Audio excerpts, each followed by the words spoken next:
본문일 겁니다. 오늘 본문에서는 예수님께서 바다와 광풍을 잠재우신 그 놀라운 기적과 관련된 내용들이 기록되어 있습니다. 여러분, 통상 이 본문을 보면서 여러분들은 어떤 것에 주목하셨습니까? 이 본문을 절체절명의 위기 앞에서 우리는 하나님께 기도해야 한다라거나 혹은 예수님은 전능하신 하나님이셔서 우리를 어떤 상황에서건 능히 건져내시고 구원하시는 그런 분이시라는 교훈으로 그렇게 받아들이고 이해하곤 했었습니다.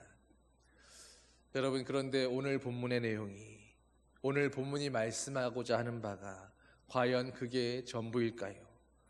우리는 본문의 참 의도를 파악하기 위해서 한 번쯤 더 깊이 생각해 보아야 합니다. 과연 이 기적의 사건을 통해서 성경이 또 예수님께서 우리에게 전하려고 하시는 바는 무엇일까요? 성경이 기록된 목적은 우리로 하여금 하나님을 만나게 하고 하나님을 믿게 하고 그러므로 하나님이 주시는 말씀을 읽고 듣고 순종함으로 그 말씀을 지켜서 생명과 복을 누리게 하려 하심입니다. 그러므로 성경을 읽을 때 우리는 놓치는 말씀들이 없어야 하고 행간에 숨어있는 그 말씀 이면의 메시지들까지도 발견해내려고 집중해야 하고 상고해야 하는 것입니다. 그렇게 말씀을 대할 때 깨닫게 해주시도록 성령님께 기도하며 하나님의 능력을 의지해서 우리는 말씀을 보는 것입니다. 그러면 우리가 성경을 그렇게 상고할 때 과연 우리가 오늘 본문에서 집중해야 할 그 포인트는 어디에 있겠습니까?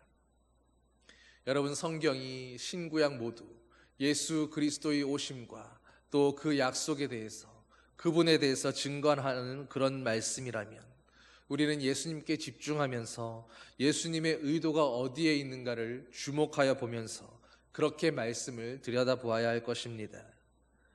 예수님에 대해서 증언하는 말씀이기에 예수님이 무엇에 주목하고 계시고 어떤 의도를 갖고 계시는가, 그것을 살피는 것이 말씀의 바른 의미를 깨닫는 데에 더 큰 도움이 될 수 있기 때문입니다. 여러분, 이렇게 전제하고 나면 그러면 오늘 본문 속에서 여러분, 우리가 주목해야 할 부분은 어디이겠습니까? 오늘 예수님께서 이 사건 가운데에서 정말로 주목하고 계시고 예수님이 바라보고 계시는 곳은 어디입니까?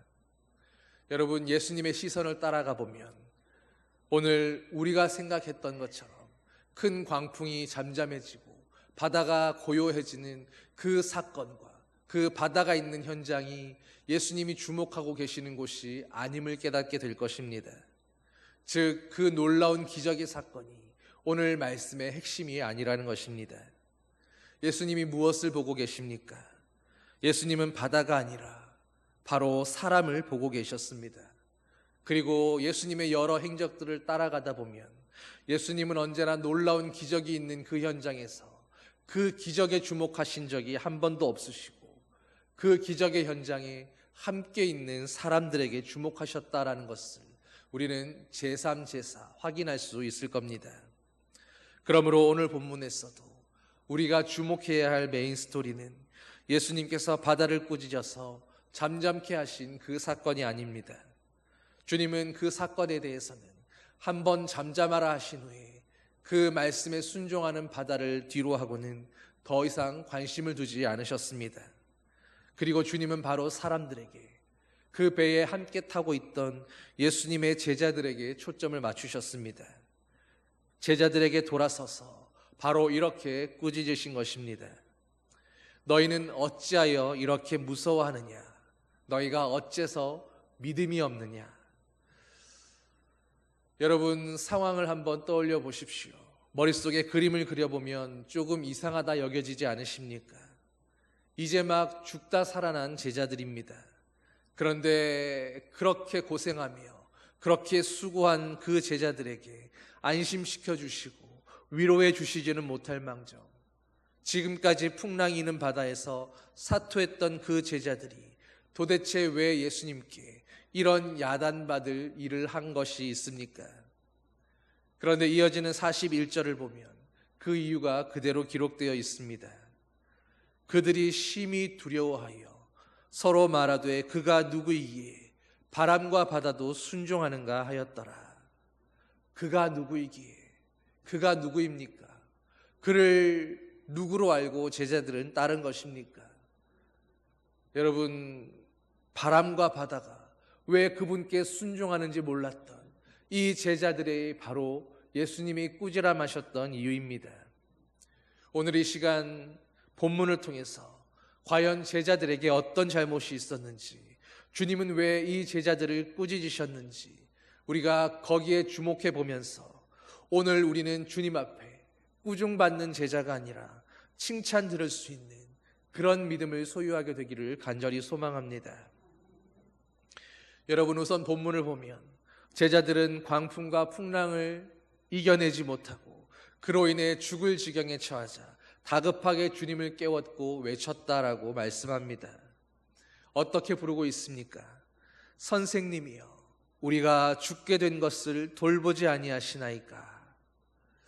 여러분, 제자들의 이 외침은 다급한 곤경 가운데 있는 성도가 하나님을 부르는 기도이겠습니까? 아니면 그저 다급함에서 오는 그런 조급함과 답답한 마음에서 오는 원망과 한탄과 투정과 같은 그런 외침이었겠습니까? 여러분, 우리가 하나님 앞에 늘 기도한다고 말은 하지만 실상은 오늘 이 제자들과 같은 모습으로, 그들과 같은 마음으로 그렇게 기도라고 말하는 기도가 아닌 원망과 탄식과 불평과 불만만을 하나님께 올려드리고 있었는지도 모릅니다. 그리고 그것은 기도가 아니라 자칫하면 하나님을 향한 원망과 한탄의 그런 불순종의 표현이 될 수도 있는 것입니다. 그런데 생각해 보십시오. 제자들이 그토록 두려워했지만 그들이 두려워했던 그 바다가 본래 어떤 곳이었습니까? 하나님이 태초에 천지를 창조하실 때에 그때 하나님께서 하셨던 일들이 무엇이었습니까? 하나님은 수면 위에서 운행하시며 물과 바다를 다스리시고 질서를 부여하셔서 땅을 드러내셨던 그런 분이셨습니다. 결국 땅이든 바다든 심지어 광풍까지도 다 하나님이 지으신 피조물이요, 하나님이 다스리는 질서 가운데 순응하는 그런 대상들이었다라는 것입니다. 물론 대자연의 위험 앞에서 인간인 우리는 너무도 무력하고 또 너무도 연약하지만, 그러나 하나님은 그런 인간들을 향해서 어떻게 말씀하셨습니까? 너희는 땅을 정복하라, 모든 피조물들을 다스리고 경영하라. 우리에게 그렇게 말씀하셨고, 또 하나님의 형상을 닮은 우리에게 하나님의 그 능력과 권세도 함께 허락해 주셨습니다. 그러니 오늘 예수님과 함께 있던 그 제자들은 그렇게 모든 권세와 능력을 부여하신 하나님이신 주님과 함께하고 있었으면서도 마땅히 자신들이 다스리고 경영해야 할 그 피조물들 앞에서 오히려 죽을 것을 염려하고 그렇게 두려워하고 있었던 것입니다. 왜냐하면 그들에게는 하나님에 대한 믿음도, 그리고 지금 그들과 함께 있는 그분이 누구이신가에 대한 깨달음도, 그리고 당연히 그분이 함께함으로 그들에게 부여되어 있다 하는 그 권세와 능력에 대한 믿음도 그들에게는 그 어느 것도 아무것도 없었기 때문입니다.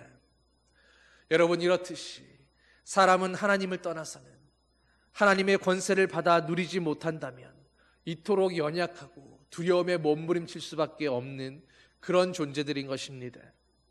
오늘도 믿음이 없는 사람들, 하나님 안에서 살아가지 못하는 사람들은 마땅히 우리가 다스리고 정복하고 경영해야 할 그 세상에 대해서 오히려 정복당하며 세상의 권세에 대하여 오늘도 질질 끌려다니면서 죽음의 공포와 그 두려움 가운데 괴로워하고 있게 되는 것입니다. 그리고 세상을 정복하고 세상을 다스려야 할 그 사람들이 오히려 그런 세상에게 정복되고 세상의 권세에 끌려다니고 있다면 여러분, 그 자체로 이미 하나님의 영광을 가리우는 모습이 되지 않겠습니까? 그러면 그런 인생들을 보며 하나님도 이렇게 말씀하시지 않겠습니까? 내가 그러라고 너희를 창조했는 줄 아느냐? 내가 너희에게 그렇게 살라고, 겨우 그 정도로 살라고 내 권세와 능력을 부여해 주었겠느냐. 그래서 오늘 하나님이신 예수님은 두려움에 떨고 있는 그 제자들에게 너희가 얼마나 무서웠느냐고, 고생하고 수고했다고 위로하시는 것이 아니라 너희는 어째서 무서워하느냐고, 어떻게 믿음이 없을 수 있냐고 그렇게 그들을 책망하셨던 것입니다. 요한계시록 2장 7절을 보면 하나님은 말씀하시기를 귀 있는 자는 성령이 교회들에게 하시는 말씀을 들을지어다. 이기는 그에게는 내가 하나님의 낙원에 있는 생명나무의 과실을 주어 먹게 하리라 말씀하셨습니다. 그리고 하나님은 지금도 저와 여러분들이 세상에서 이기는 자로 살라고, 믿음으로 승리하도록 그렇게 기대하며 원하고 계십니다. 이기는 자가 되도록 우리에게 축복하시고 능력을 주시고 역사해 주시는 하나님이십니다. 사랑하는 성도 여러분, 그러니 오늘 혹 제자들처럼 우리의 눈앞에서 덮쳐오는 그 파도와 같은 두려움 앞에서 두려움과 염려로 떨고 있다면, 염려할 그 시간에 오히려 하나님 앞에 믿음으로 담대하게 나아가서 주님께 기도할 수 있는 그런 성도들 되시기를 간절히 축원합니다. 여러분, 이제 입장을 바꾸어서 제자들이 주님께 했던 말을 다시 한번 살펴보십시오. 우리가 죽게 된 것을 돌보지 아니하시나이까. 여러분, 앞에서도 말씀드린 것처럼 이렇게 말하는 것은 결코 기도가 아니었습니다. 진정한 기도라는 것은 하나님이 누구이신가를 분명하게 고백하면서 그 기도의 내용 안에 하나님의 하나님 되심과, 그럼으로써 내가 하나님 앞에 무엇을 해야 할 것인가, 바로 그 사명에 대한 물음이 함께 들어가 있어야 합니다. 여호수아 7장 9절을 보면 실패와 좌절 앞에서 여호수아는 이렇게 기도했습니다. 주의 크신 이름을 위하여 이제 어떻게 하시려나이까. 여호수아는 그들의 불순종으로 인해서 아이성의 패배를 맛보고 그 실패와 좌절 앞에서 절망하고 두려움에 떠는 것이 아니라 하나님께서 개입하시기를 기도하고 있었습니다. 자신들에게 닥친 패배의 어려움을 이제 하나님의 이름을 위해서 하나님의 백성이라 일컬음 받는 자신들의 이 싸움 앞에 하나님께서 어떻게 개입하고 일하실지 그 해결책을 요구하고 구한 것입니다. 또 사도행전 22장 10절에서는 사도 바울이 주님 앞에 이렇게 기도했습니다. 주님, 내가 무엇을 하리이까? 세상의 어떤 방법으로도 해결할 방법이 없고 자신의 능력으로는 도무지 불가능해 보이지만, 그렇기에 오히려 주님이 일하실 것을 믿으며 주님 안에서 그렇다면 주님의 종인 자신은 어떻게 해야 하는지, 무엇을 감당해야 하는지, 하나님께서 내게 맡기실 일은 무엇인지 바로 그것을 묻고 간구한 것입니다. 주님은 일하시고 그 일하심 가운데에 오늘 나는 하나님의 종으로서 무엇에 순종하고 헌신해야 할 것인지 바로 자기의 사명에 대해서 하나님께 기도하며 간구했던 것입니다. 여러분, 진정 기도라고 할 만한 기도는 바로 이렇게 그 기도의 내용 안에 하나님을 향해서 하나님의 크신 영광을 위해, 그분의 이름을 위해서 주님은 어떻게 행하실 것인지 아버지의 일하심에 대해서 관심을 갖고 물을 수 있어야 하며, 동시에 하나님의 일하심을 믿고 자신은 과연 무엇을 해야 할 것인지 내가 해야 할 일에 대해서 하나님께 묻고 순종하겠다라고 하는 그런 믿음의 결단이 함께 따라가야 하는 것입니다. 여러분, 만일 풍랑이는 그 바다에서 두려움에 못 이기는 그런 제자들이 아니라 그 풍랑에 지지 않고 바로 제자들이 이런 믿음으로 기도했더라면, 이런 믿음으로 주님의 도우심을 구했더라면 아마 그들은 이렇게 부르짖었을 것입니다. 주여, 이 풍랑을 이제 어떻게 하시려 하십니까? 하나님이 어떻게 행하실지, 주님은 어떻게 말씀하실지 아버지의 뜻을 먼저 물었을 것이고, 그리고 이 풍랑을 이겨내기 위해서 오늘 저희는 주님과 함께 무엇을 해야 하겠습니까? 바로 자신들의 사명에 대해서 물었을 것입니다.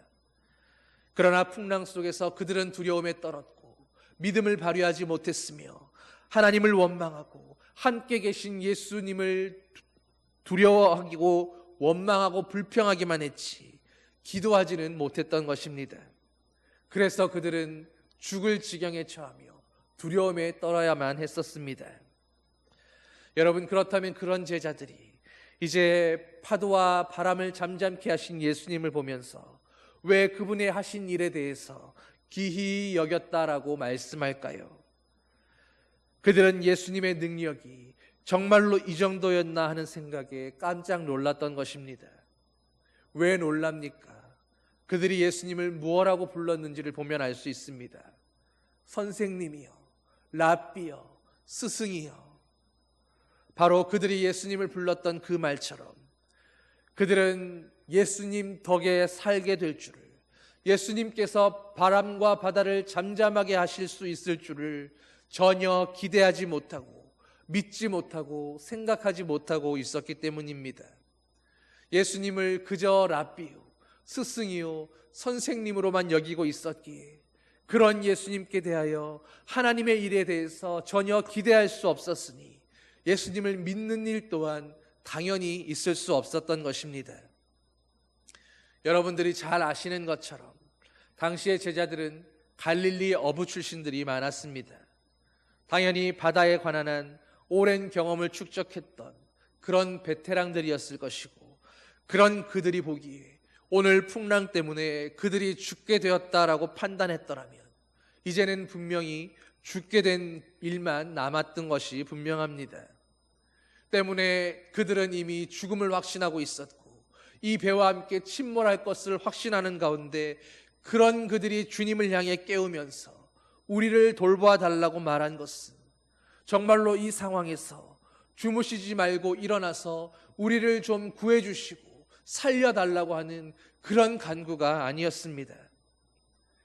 이렇게 죽게 된 마당에조차도 저렇게 태평하게 잠을 자고 있다니 일어나서 쓰러져가는 돛대라도 좀 잡아주시든가, 아니면 배 안으로 들이치는 바닷물이라도 한 바가지 퍼내주시든가, 우리가 이렇게 고생하고 있는데 뭐라도 좀 함께 해보라고 하는 그런 타박이었던 것입니다. 좀 더 노골적으로 말하면 그들은 태평하게 주무시고 계시는 주님을 향해서 도대체 이런 상황에서도 잠이 오는 거냐고 그렇게 꾸짖고 있었던 것입니다. 그런데 상황은 곧바로 역전되고 그런 그들이 오히려 주님의 꾸지람을 들었습니다. 왜 주님을 꾸지람하신 것입니까? 그들에게 믿음이 없었기 때문이라는 겁니다. 여러분 기억하십시오. 주님은 우리가 할 수 있을 만한 일, 우리 스스로도 해낼 수 있을 만한 가능성이 있는 일, 그런 일들 때문에 그 일 해주려고 오시지 않으셨습니다. 우리가 결코 기대할 수 없는 일, 우리로서는 감당할 수 없고 생각할 수 없는 일, 하나님만이 하실 수 있는 그 유일한 일을 해주시기 위하여 우리를 죄로부터 대속하시고 생명으로 대신 갚아주시기 위하여 바로 그 일을 위해서 우리를 찾아오셨습니다. 그러므로 우리가 그런 주님을 믿는다라고 말할 거라면 우리는 우리가 할 수 없는 일에 대해서, 우리가 감당할 수 없는 시험과 어려움 앞에서 그 일에 대하여 두려움에 떨고 있을 것이 아니라, 나는 할 수 없고 나는 기대할 수 없지만 내가 감당할 수 없는 이 일들을 위하여 오신 주님을 믿음으로 주님께서 이 일 해주실 거라고, 주님께서 길을 열어주실 거라고, 바로 그런 믿음과 확신 가운데 주님을 바라보며 담대할 수 있어야 하는 것입니다. 주님을 믿는다고 말하면서도 나를 위해 십자가 지신 그 감당할 수 없는 일을 해주신 그런 주님이라고 고백하면서도, 그런 주님께 기도한다고 말하면서도 예수님께서 하실 일에 대한 결과를 믿지 못하고 기대하지 못하고 소망하지 못한다면 그것은 믿음도 아니고 기도도 아닐 것입니다. 엄밀히 말해서 그것은 그저 하나님을 향한 믿음 없음의 고백이요, 불순종이요, 원망이고 넋두리이고 불평과 불만밖에 되지 않는 것입니다. 사랑하는 성도 여러분, 우리의 믿음은 믿음다워야 합니다. 우리의 믿음이 진정으로 믿음다워지고 우리의 기도가 정말로 기도다운 기도가 되기를 간절히 소망합니다. 그래서 우리의 신앙생활이 이제는 언제나 기도의 응답을 경험하고 우리가 감당할 수 없던 일들이 하나님의 도우심으로 성취되고 열어지는 것을 보면서 역시 하나님께서 하셨다, 하나님만이 하실 수 있다, 주님이 응답해 주셨다, 그런 주님이 오늘도 나와 함께하고 계신다, 바로 그런 간증과 그런 고백과 그런 감사로 우리의 삶이 채워져야 하는 것입니다. 여러분, 밀어닥치는 파도 앞에서 큰 산과 같은 너울을 바라보면서도 바로 이런 결과를 믿는 것이 진짜 믿음이고, 이런 믿음으로 기도하는 것이 진짜 기도이며, 그런 기도와 믿음이 바로 응답받는 그런 기도가 될 수 있는 것입니다.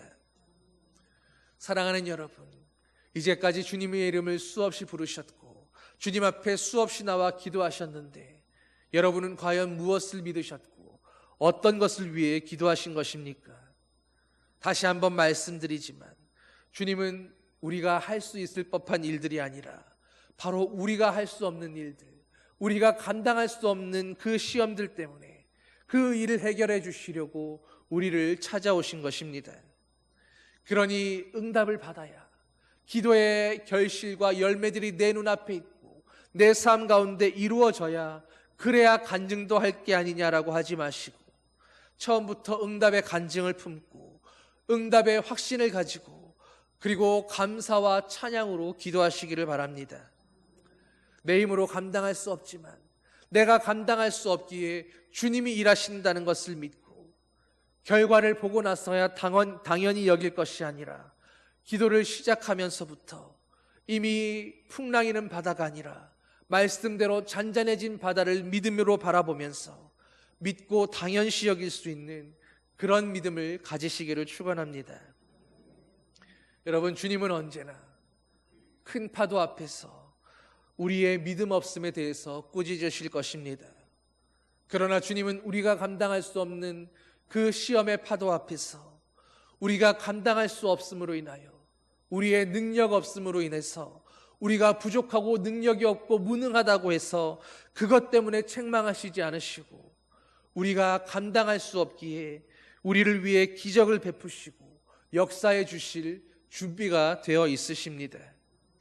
이런 주님을 믿음으로 영접하고 응답의 실상을 늘 품고 살아갈 수 있는 그런 저와 여러분 되기를 소망합니다. 능력의 주님을 만나고 주님이 주시는 권세를 사용하고 주님이 기대하시는 믿음을 발휘하며 우리의 인생의 모든 상황에서 언제나 승리하는 그런 저와 여러분 되시기를, 그런 믿음의 자녀로 살아가게 되기를 예수님의 이름으로 간절히 축원합니다. 기도하시겠습니다. 사랑의 아버지 하나님, 오늘 주님이 풍랑을 잔잔하게 하신 그 바다 위에서 우리는 그 놀라운 기적의 바다만을 바라보며 기적의 순간만을 바라보며 그것으로만 대단하다, 감탄하고 놀라고 그렇게 살고 있었지는 않았는지 우리 자신을 돌아보게 하여 주시옵소서. 주님은 바라보지 못하고 늘 주님이 응답하신 그 현장만을 바라보며 그저 감탄하고 놀라기만 하다가 또다시 큰 파도가 닥쳐오고 큰 시험이 닥쳐오면 불안에 떨고 두려워하고 죽을까 염려하며 주님을 향해 그저 탄식하기만 했던 우리의 지난 날을 용서하여 주시옵소서. 이제 주님의 말씀처럼 기적의 현장이 아니라 우리를 바라보며 과연 너희에게 믿음이 있느냐, 그것을 궁금해하시는 주님을 바라보면서 주님의 그 눈빛 앞에 우리의 온전한 믿음으로 온전히 응답하고 화답할 수 있는 그런 주님의 제자들 되게 하여 주시옵소서. 주님과 함께 있는 배에서도 두려움에 떨던 믿음 없는 제자들이 아니라 주님이 없는 이 세상의 바다 가운데서도 믿음으로 하나님 되심을 바라보며 흔들리지 않고 담대히 외칠 수 있는 그런 믿음의 제자들로 승리하는 자녀들로 그렇게 살아가는 아버지의 모든 백성들 되게 하여 주시옵소서. 감사드리며 예수님 이름으로 기도드립니다. 아멘.